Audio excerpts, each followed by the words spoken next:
Hello dear students, today we will discuss about the new topic, that is the p block elements.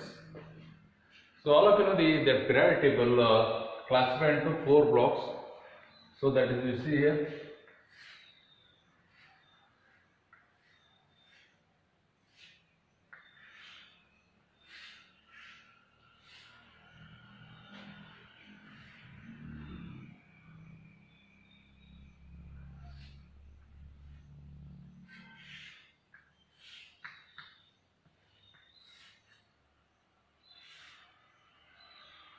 it is S block,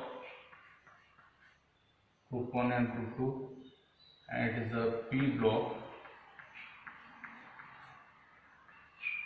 D block and F block. So this classification of the periodic table made on the based on the valence electrons enters into the orbitals. Last electrons enters into their orbitals in their valence shell. So the elements are grouped into the S block elements, P block elements, D and the F block elements. So already we have studied the S block elements. So today we will discuss about the P block elements. So what are the P block elements? So P block elements are those elements in which the differentiating electrons or the last electrons enters into the P orbitals in their valence shell. So those elements are going to call as P block elements. So that P block elements starts from 13th group to the 18th group. So that P block element starts from 13th group to 18th group. So these 13th group to the 18th group elements are going to call as the P block elements, where the differentiating electrons or the valence shell electrons enters into the P orbitals in their valence shells from 13th group to that 18th group elements are going to call as P block elements. Okay. So here for your syllabus we have to discuss the 13th group elements and the 14th group elements in details. Okay. So the 13th group elements are also going to call as a boron family, as the boron elements leads this group, and the 14th group elements are also going to call as a carbon family, as the carbon leads the 14th group elements. So let us discuss one by one here. There is a P block elements, group 13 and 14 group elements.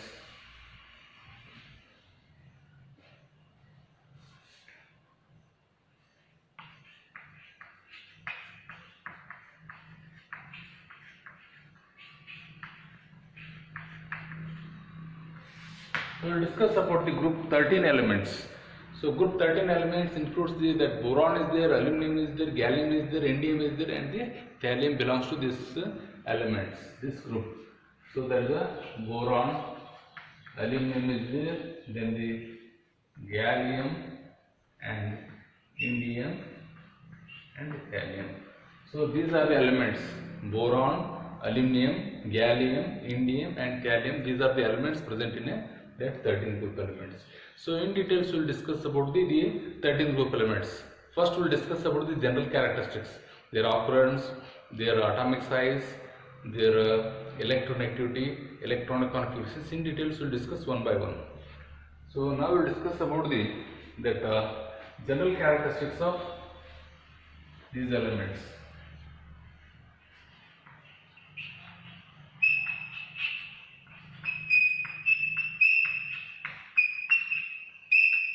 General characteristics of 13th group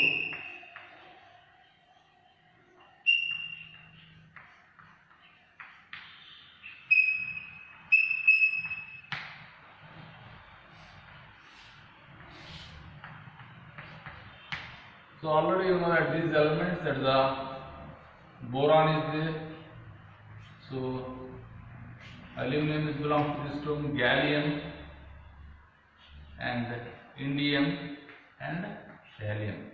So these are the elements belong to that 13 group elements.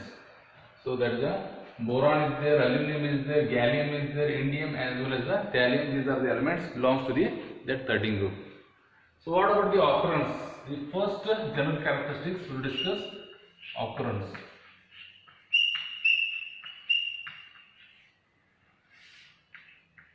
Quantity about it is 0.0000 1% by mass. It's really available in the earth crust, and aluminum is the more abundant. It is about 8.3% by mass. It is the more abundant element again next to the oxygen. So oxygen is available very high, that is the percentage about 45.5%, and next there is a silicon about 27.7%. So next to the oxygen and silicon, the aluminum is the most abundant element. So it is about 8.3% by mass available in the earth crust. In a different form, it is a reactive metal, and next to that oxygen and the silicon. Boron is a less quantity. And if you take the rest of the things, that is gallium, indium and thallium, they are available in a less quantity compared to that aluminum. Okay. So this is all about that occurrence of these elements in the earth crust. Okay. So next, general property. So we'll discuss about that electronic configuration of these 13 group elements.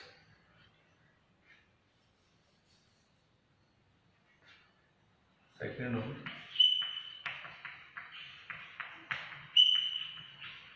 electronic configuration of 13 group elements. So first we will write the elements, their atomic number, then electronic configurations.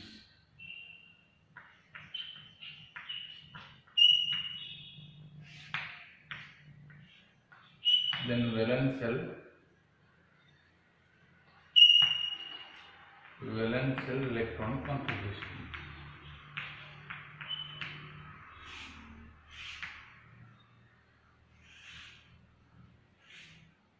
So first you take that boron,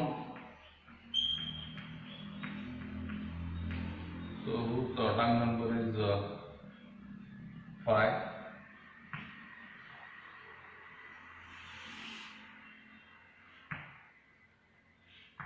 Then and write the aluminum,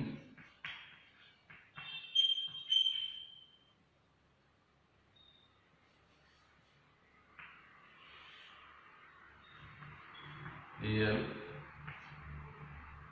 13.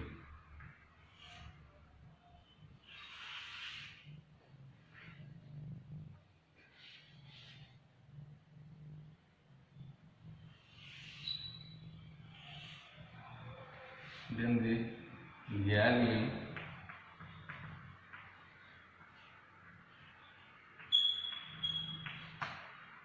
(31).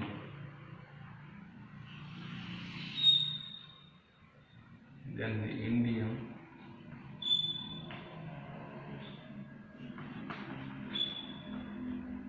so that is 49.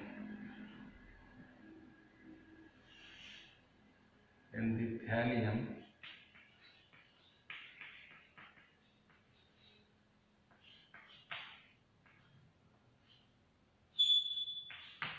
Tl. So I'll write the electronic configurations here one by one. First one, there is a helium 2p1, so valence shell 2s2 2p1.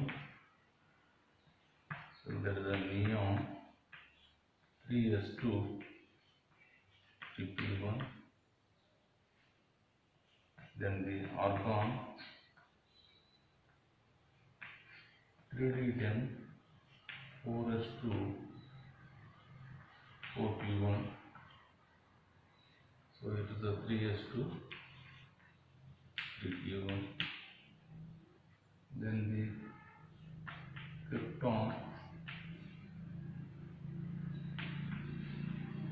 4d10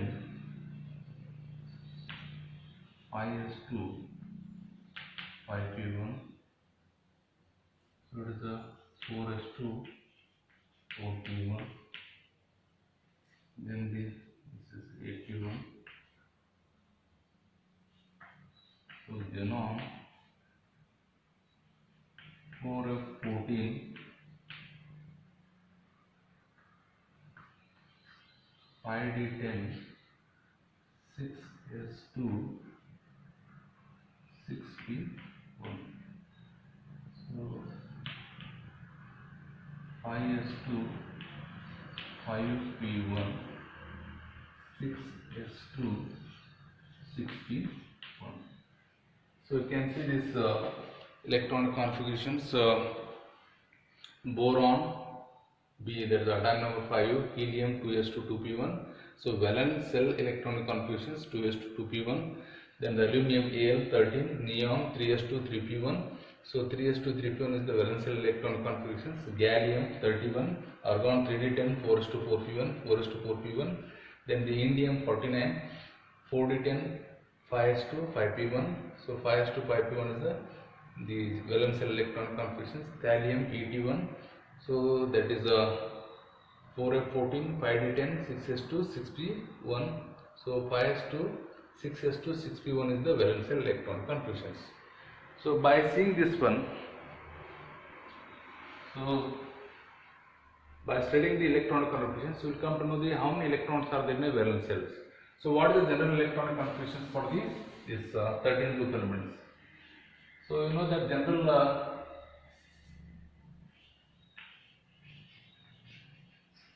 electronic configuration for p block elements,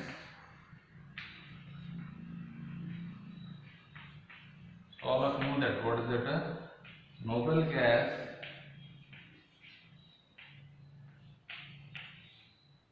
NS2 NP1, NS2 NP1 to 6. This is the general electron configurations for the p block elements. What about these 13 group elements, or only 13 group elements?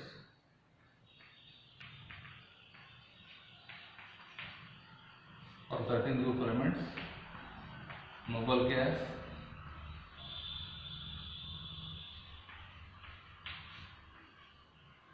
so NS2, by seeing this you can do 2s2 2p1, 3s2 3p1, 4s2 4p1, 5s2 5p1, 6s2 6p1. So NS2 NP1. So NS2 NP1 is the general electronic configurations for that 13 group elements, that is a boron family. It is also going to call it a boron family because boron leads to boron, aluminum, gallium, indium and the thallium. So this is all about the second general characteristics of 13 group elements, that is the electronic configurations.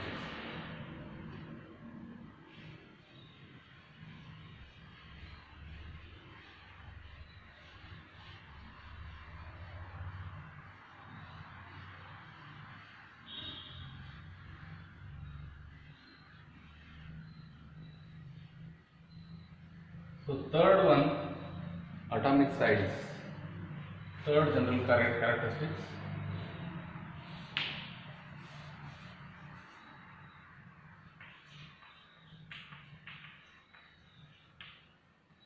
Atomic size.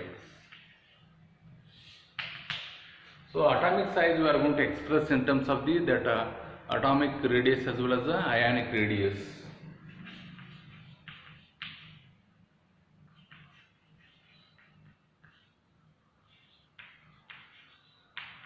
Atomic radii and ionic radii. So atomic radii is nothing but the distance between the two nuclei which are covalently bonded atoms within the molecule. That is one half of the distance between the covalently bonded atoms within the molecule. So that the distance, the atomic distance, one half of the distance between the nuclei of the two covalently bonded atoms within the molecule are called as atomic radius. Then ionic radius is nothing but the distance between the nucleus and the outermost cell electrons. That distance we are called as ionic radius. So both using that we are going to determine the atomic size. So when we move from this boron to that is boron is there, then the aluminum is there, gallium, then the indium and thallium. So that atomic size goes on with this boron, aluminum, gallium, indium, and so that the gallium. So here the atomic sizes goes on increases. Okay, because at the each step what happens, we are going to add the new shells. Because of that what happens when you move down the group, in general you know that the atomic size goes on increases. So even though in terms of atomic radii or the ionic radii what happens, so when you determine that one atomic size goes on increases from the boron to the thallium. So boron is the smaller atomic size and thallium is the larger one compared to the thallium group elements. Okay, there is the atomic size. In terms of ionic radii or the atomic radii, whenever you are going to express that one, atomic size goes on increase from the boron to thallium. Boron is the smaller one and thallium is the larger in 13 group elements. So that is all about the atomic size. So next, fourth one, ionization enthalpy.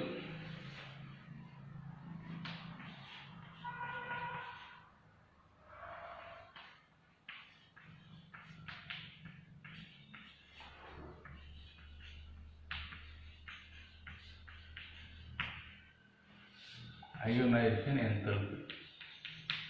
So ionization enthalpy or ionization potential, it is also going to call as a ionization potential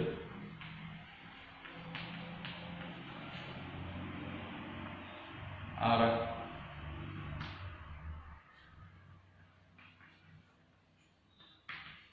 ionization energy.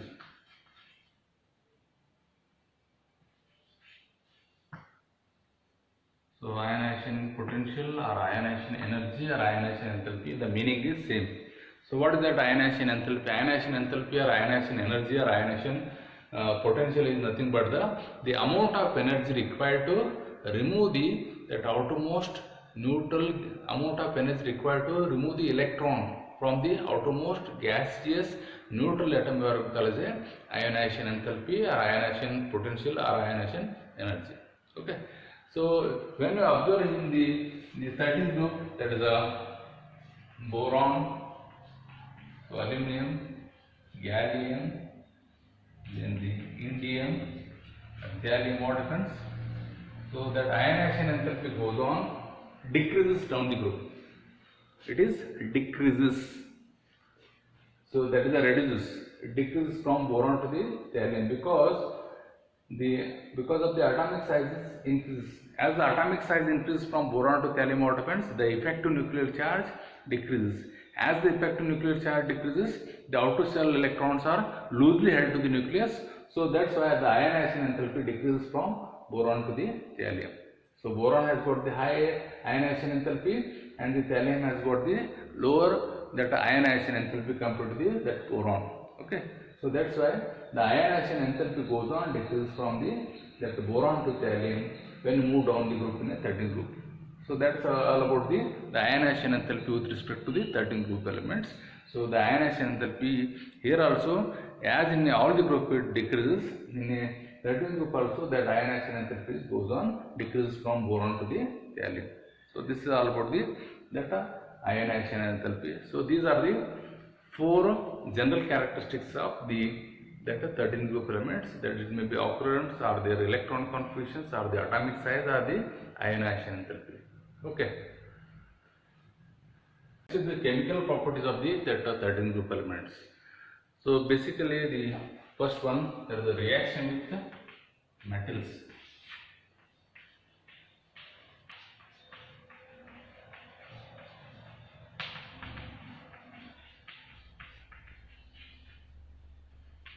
Reaction with metals. So if you take the out of these elements, there is a boron, aluminum, or the gallium, indium, or the thallium. Out of this one, boron is going to react with the metals. It is going to form the respective metal borides. But whereas other 13 group elements, they do not react with that metals. So there is a reaction with the metals. So these boron is going to react with one example. If you take this magnesium, it is going to react with that boron is able to react with this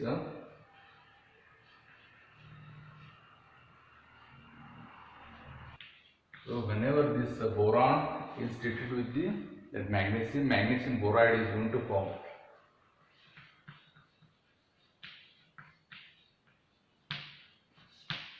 Boron is only able to react with the metals. There is other reaction with metals, whereas the other metals are not going to react with the metals.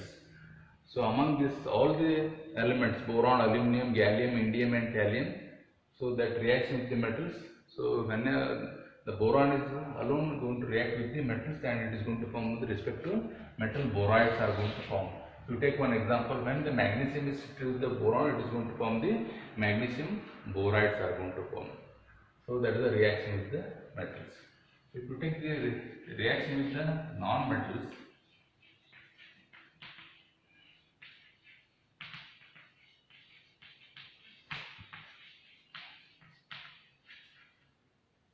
reaction with the non-metals going to form. If you take this generally I write this. So this 13 group elements, when these are treated with these halogens, so they are going to form the respect to, so that trihalides are going to form.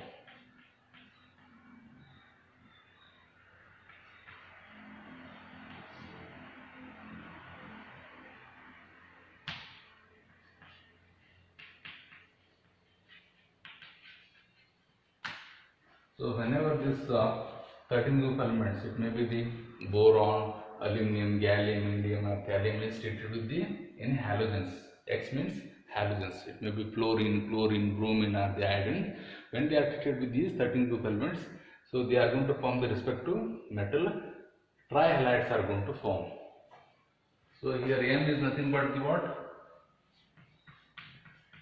M is nothing but the boron, aluminum, gallium, indium or the thallium, and X is nothing but the, it may be fluorine, bromine, iodine. Okay. Whenever the 13 group elements are treated with this non-metals like the halogens, they are going to form the respective metal trihalides are going to form. So this is all about the reaction with the metals as well as the reaction with the non-metals.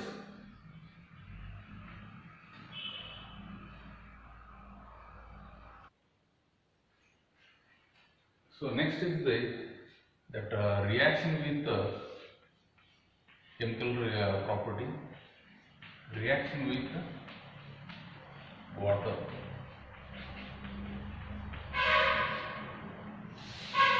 So among these 13 group elements, the boron family, boron, aluminum or the gallium, indium or thallium. So boron does not react with that cold water. So it is going to react only to that hot water, that is the steam. When that steam is passed over the red hot boron hot occurrence, it is going to form the respective that metal oxides are going to form. Oxide formation takes place and hydrogen gas is liberated. If you take that when this boron is treated with that steam, when you pass that steam over this a hard condition, what happens?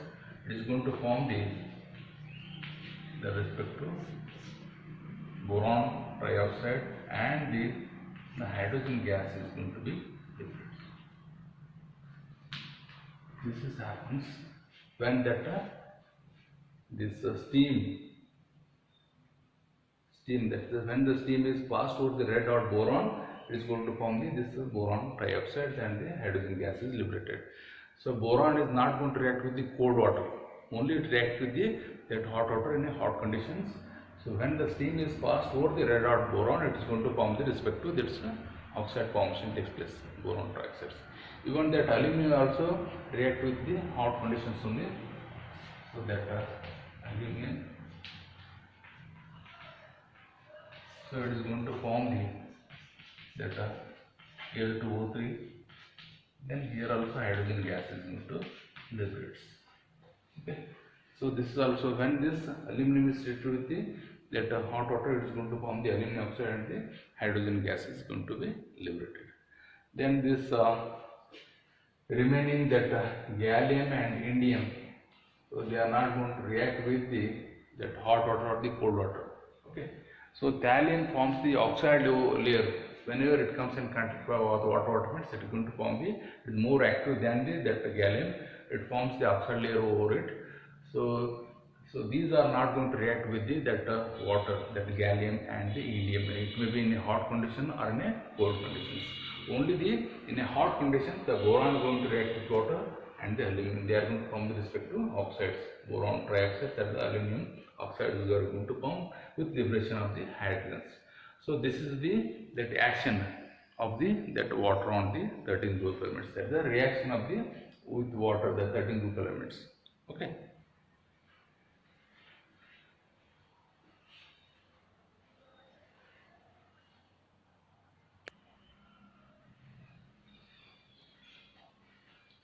So that boron does not react with that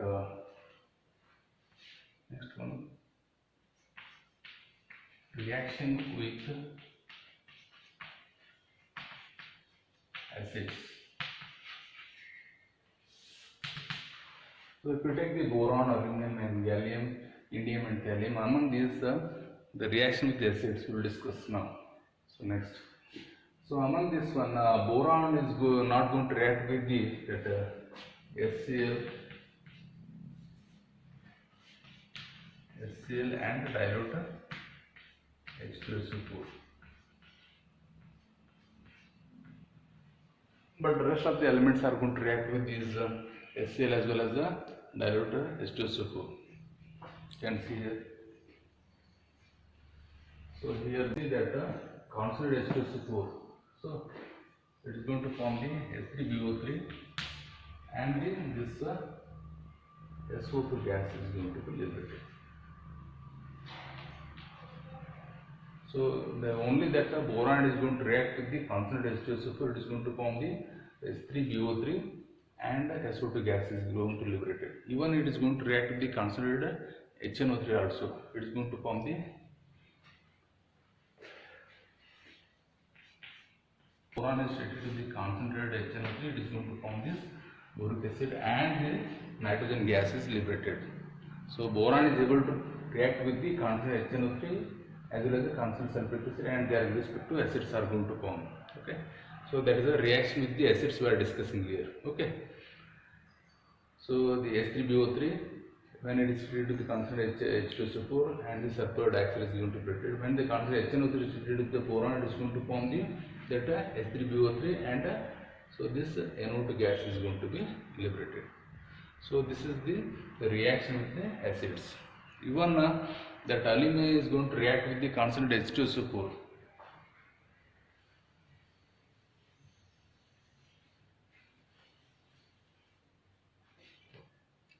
So this right here only. So aluminum is going to react with the H2SO4. So it is going to form the Al2SO4. Right. So aluminum sulfate is going to form and the SO2 gas is going to be liberated and this hydrogen gas is going to be liberated. Well, that is a water molecule liberations. So that aluminum is able to react with the concentrated H2SO4, concentrated HNO3, concentrated that HNO3, H2SO4 is able to form. That means it is also able to react with that HCl. But aluminum, that is boron, is not going to react with the dilute HCl or the dilute sulfuric acid. It is going to react with only that concentrated HNO3 and concentrated sulfuric acid. But the rest of the elements, it may be aluminum, gallium, indium, thallium, they are able to react with that dilute HCl, dilute HNO3 or the dilute H2SO4, even concentrated sulfuric acid, concentrated HNO3, and they are going to form the respective that side products are going to form. Okay, with liberation of the water molecules or with liberations of the hydrogen gas or with the liberation of this sulfur dioxides. So this is all about the chemical properties of that 13 group elements. So we discuss of the reaction with the metals, reaction with the non-metals, reaction with the waters, reaction with the acids. So this is all about the chemical properties of the 13 group elements. Okay.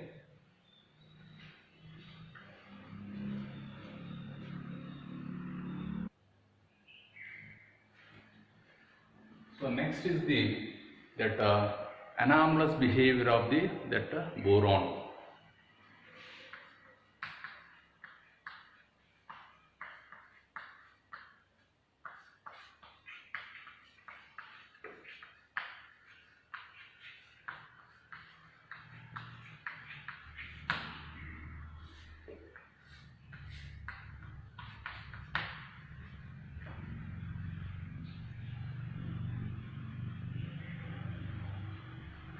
So the anomalous property of the boron. All of you know that anomalous behavior means so the element showing the anomalous properties.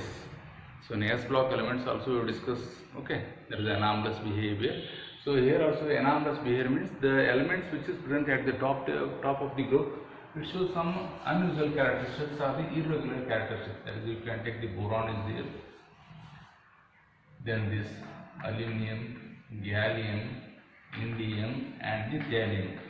So among this being present at the top of this group, so the 13th group, that is the boron, it has got the small atomic size, then the high electronegativity, it has got the small atomic size, high electronegativity and absence of the d orbitals in their valence shell, and because of the high electronegativity, okay, and because of these properties, what happens, it shows some irregular properties or irregular behavior. That is a extra behavior that you are going to call as a anomalous property or anomalous behavior. Why it shows the anomalous behavior? Because of the small atomic size and high electronegativity and high ionization enthalpy and absence of the d orbitals in their valence shell. Okay, and because of this one, no, it shows the some anomalous behavior. What are those anomalous behavior? So we'll discuss one by one. So anomalous behavior of this boron compared to the 13 group elements. So first one, the anomalous behavior. Boron is non-metal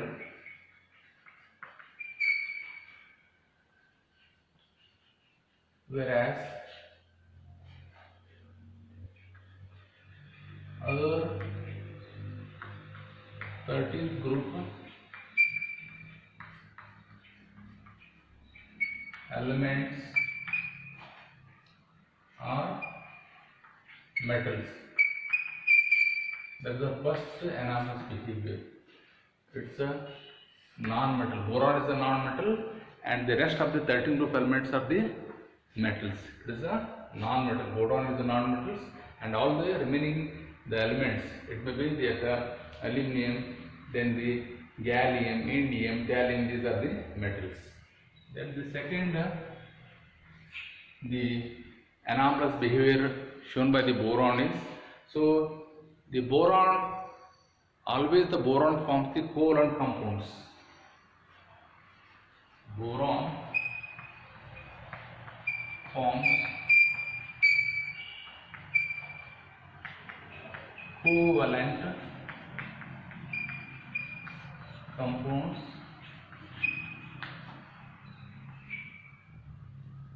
whereas other 13th group elements forms ionic compounds. This is one more that anomalous behavior is shown by as compared to the that 13 group elements. So boron forms the covalent compounds whereas the other 13 group elements are able to form the ionic compounds. Because it is a small atomic size and high electronegativity and high ionization enthalpy, it is able to form the covalent compounds, but the rest of the elements, so that is a ionic, there is a ionization enthalpy and the electronegativity goes on decreases, so they are able to form the ionic compounds. Only boron forms the covalent compounds.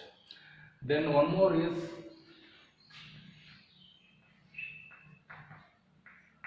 it shows allotropic. So So allotropic property, it is only shows there is a the boron shows the allotropy it shows, but the rest of the 13 group elements, they do not show this allotropic property. Okay, so they chemically similar but physically different form they are going to show, that is allotropic property. So this boron alone shows the allotropy, but the rest of the 13 group elements do not show that allotropic property. Then next the oxidation states. Boron shows +3 oxidation state,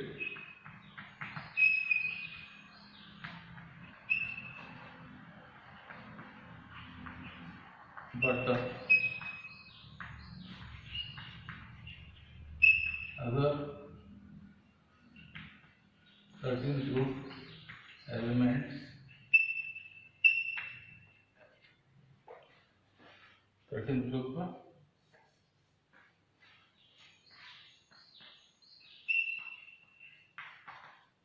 shows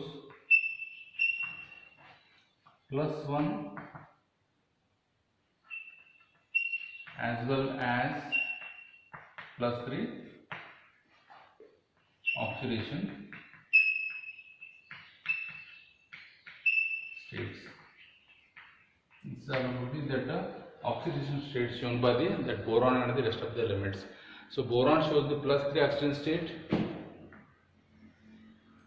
but the other elements of the 13 group, they are able to show the +1 as well as the +3 oxidation state. Okay. Then one more is boron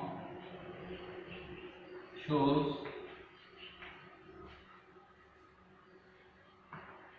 diagonal relationship, but other 13 group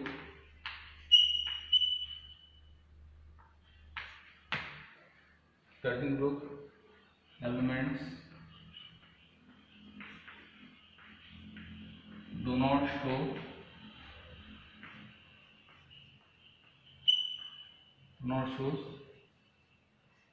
the diagonal relationship. So the only boron shows that diagonal relationship. You know that the diagonal relationship is nothing but the similarity between the first element of the group, and the second element of the next higher group. That similarity we are going to call as a diagonal relationship. Boron alone shows this diagonal relationship, but the rest of the 13 group elements, it will be aluminum or the gallium or the indium or the thallium, they do not show this diagonal relationship. So these are the anomalous behavior shown by that boron as compared to the 13 group elements. Okay, so this is all about that 13 group elements. In details we discuss their general characteristics.